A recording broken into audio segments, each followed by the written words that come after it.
Hello everyone, and thank you very much for tuning in. I, of course, am Rotype, and I'm back here with MouseGunner, and today we're going to finish up the second main product that you make from petroleum, and that is plastic.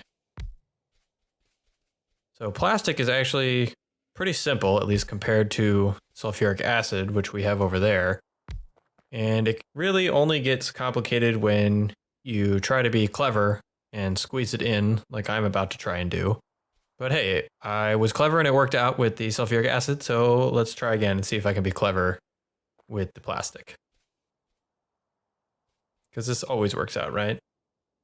Let's see, I need 3 in between. 1, 2, 3. I think I can set this out. Plastic itself is a pretty simple thing. It just needs petrol and coal. But me being me, I think I have a cool way of doing this. I've done this once before, but I'm trying to remember how to do this off the top of my head. Yeah, there we go. So this will be our petrol entrance, and we'll do this just kind of off to the side somewhere. That. And of course we need coal, which will come in. I can push the right buttons. There we go. Like this. Perfect. That wasn't so hard. Give it an inserter here and here. And then plastic, just like some of these other items, is a solid item that you need to output. Make our output chutes along the end. They'll come together at some point right in the middle. There we go. Give it some power and we should be good to go. Have some plastic.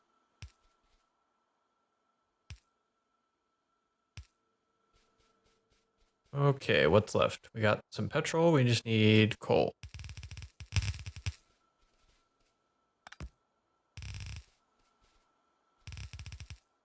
Now, it looks like we are running low on petrol. Actually, it looks like we have 0 petrol in some of these pipes.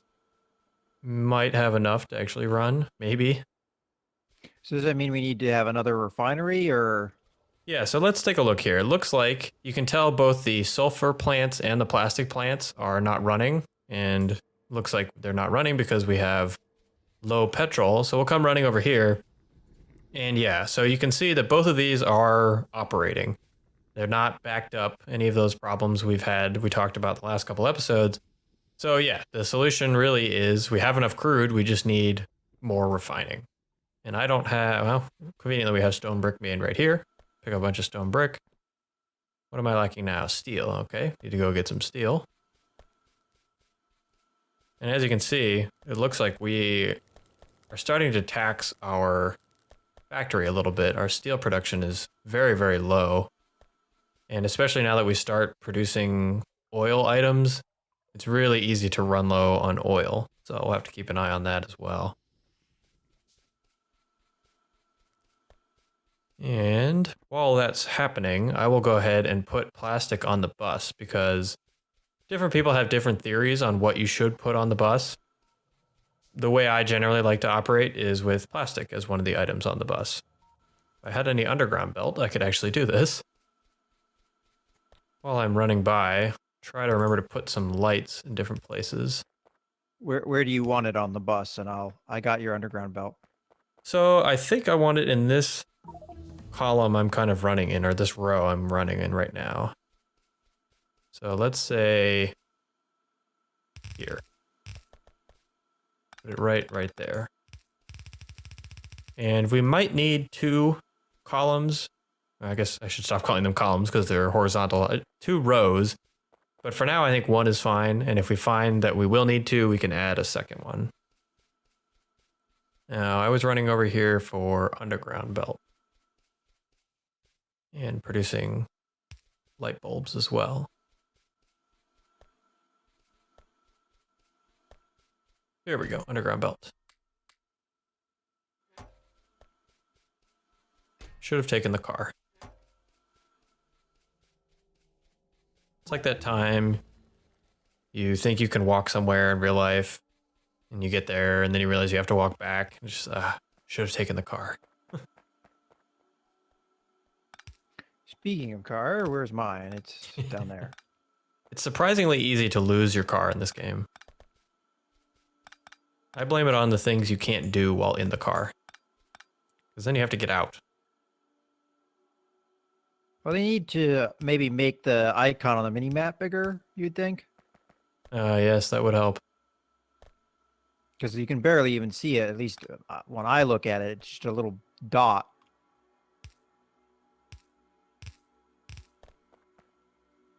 Now, in the new release, they are changing the map around. I don't know if the car icon is one of the things they are changing or not. But they're changing the way the map looks. Mostly, I think they're just changing colors. And we've had a couple moments where we've wanted to be able to kind of ping each other map locations. They're adding some kind of feature like that to the new release. So the nice thing about this being a game in alpha is they're adding stuff, and most of the time it's useful things. All right, so now we have plastic on the bus. Now, one of the first things that plastic is really used for is advanced circuits. So you can see on the intermediate crafting page, we got the green circuits, which we have plenty of. The next thing is advanced circuits. Now, let's see. I'm trying to decide if I want to put advanced circuits on the bus. I think we have the space. So I'm going to go ahead and do that. I'm just looking at our space here. Yeah, let's go ahead and make advanced circuits right about here. So advanced circuits have, like everything else, whoop, we just finished our queue. Clear that for now. Advanced circuits have, like everything else, a kind of accepted ratio. And so if you see here, advanced circuits require electronic circuits, plastic bars, and copper cable. Now we have plastic bars and regular circuits being made on the bus, so that ratio doesn't really matter because we just pull it off the bus. But the copper cable is something that we're not making on the bus, so that's kind of the thing that the ratio matters for. And the ratio for copper cable to advanced circuit is 1:8. If I lay one copper cable machine here, I got 1, 2, 3, 4, 5, 6, 7, and there's a rock in the way. There we go, clear the rock. And put our 8th machine. And this will be our advanced circuit line. Set that up here. And like I said, that just needs electronic circuits, plastic bars, and copper cable. You can do that pretty simply by running copper to here and in. And then plastic and green circuits can go on this side. Oops. Leaving room for the advanced circuits to come out on the outside. This is one of the more simple layouts you can do, but gets the job done. And conveniently, we have plastic and green circuits right next to each other, so I don't have to go very far. Oops.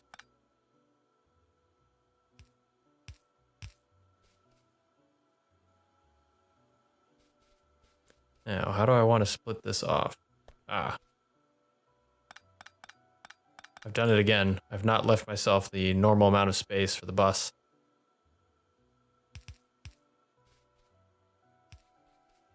There we go. This is what this will look like.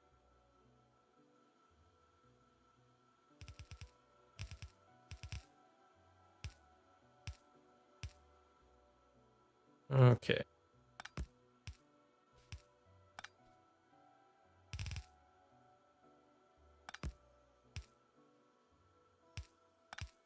All right, that didn't take up too much figuring. All right, and you're getting the copper, I presume?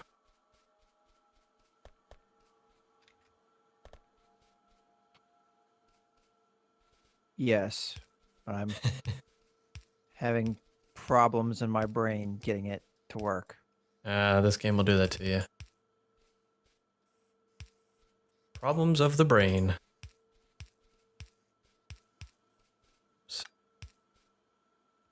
Okay, almost ready. All right.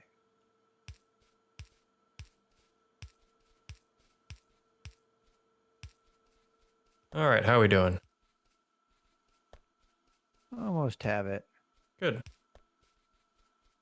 There we go. Now, advanced circuits are kind of nice because they're one of the things that runs, well, it's nice that they run slowly so you don't need to worry about fast inserters and single-sided belts and stuff like that. But they do run slowly, so you're not going to make a ton of them when you really want them. I frequently just kind of double it up. There's an easy way to double up this column and use the same output belt. So you just mirror this. Makes for a convenient way to produce double the amount of circuits. So let's see, just double this up. Oh, we really need this many? Wow. Oh yeah, we need many. I mean, this is just for science. We need many, many, many red circuits. I think red circuits are probably one of the things you need. Well, green circuits because they're used in making red circuits. But you use a lot of red circuits in the game. Especially a lot of these kind of advanced materials. The things we're starting to research now, and now that we have oil, are starting to be able to make, they'll use advanced circuits. But on the plus side, once we are done, this is probably the hardest part of blue science. Well, maybe the inserter, but we are a good ways away towards getting blue science ready. Although I guess we have to talk about batteries. We haven't done batteries yet either. So this is an ingredient in blue science.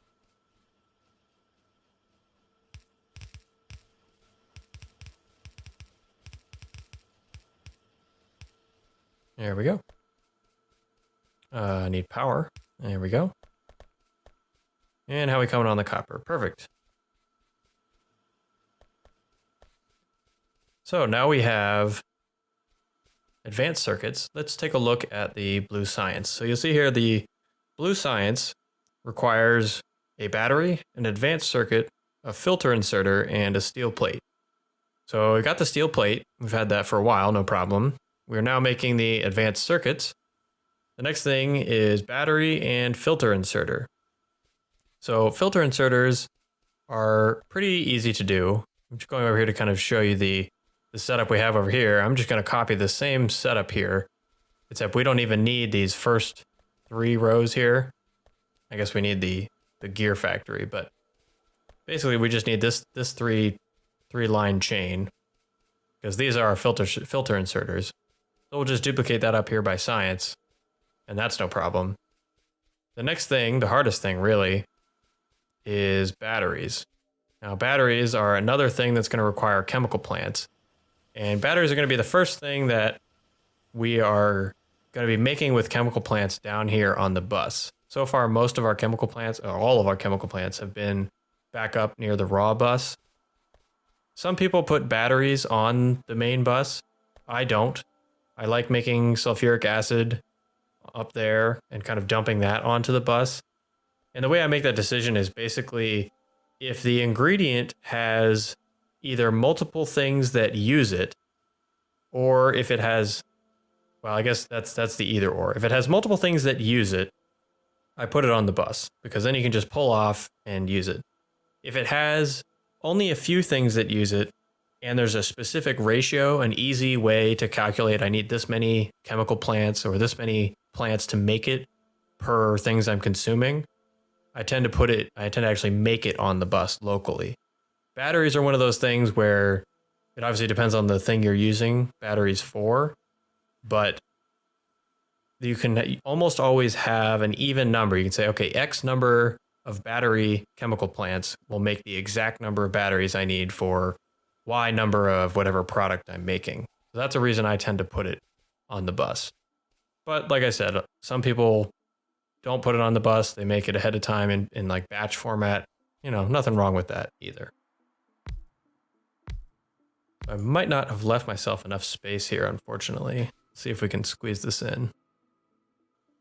Batteries luckily are pretty simple, especially when we have the bus set up the way we do, because we have everything we need for them on the bus. So it's just a matter of pulling them down. There we go. Just make 6 of them for now.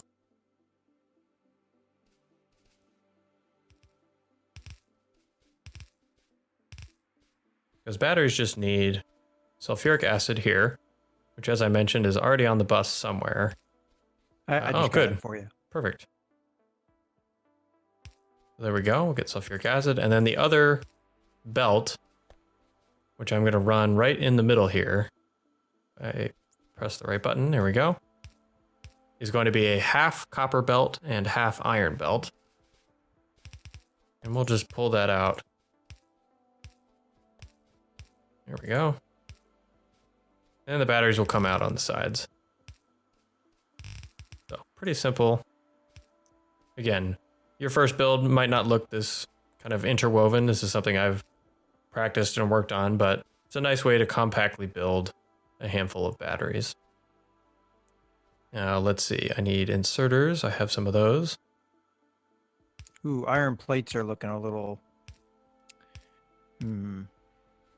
A little low on iron. Yeah, it looks like we're low on a lot of things. We'll have to take a look at that after I set up this battery. Is it a smelting problem or an ore problem? I'd have to look. Let me go look. Yeah, I can finish up the batteries down here.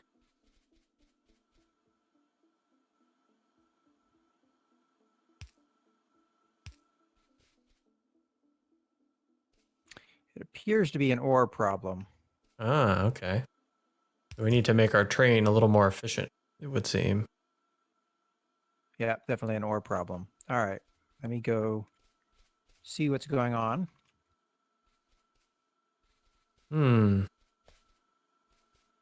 Oh, I misplaced sulfuric acid. It's in the wrong lane of the bus. Oh well, I can fix that in a minute.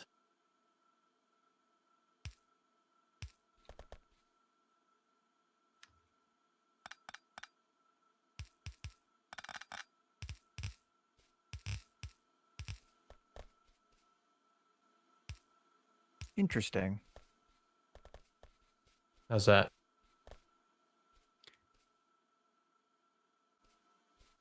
Not sure if you meant to do that or not, but you have iron that just goes in a loop and doesn't go anywhere. Doesn't go anywhere, or does it go into the steel or something? I will come take a look. I don't know if this is your car or my car, but I'm driving it.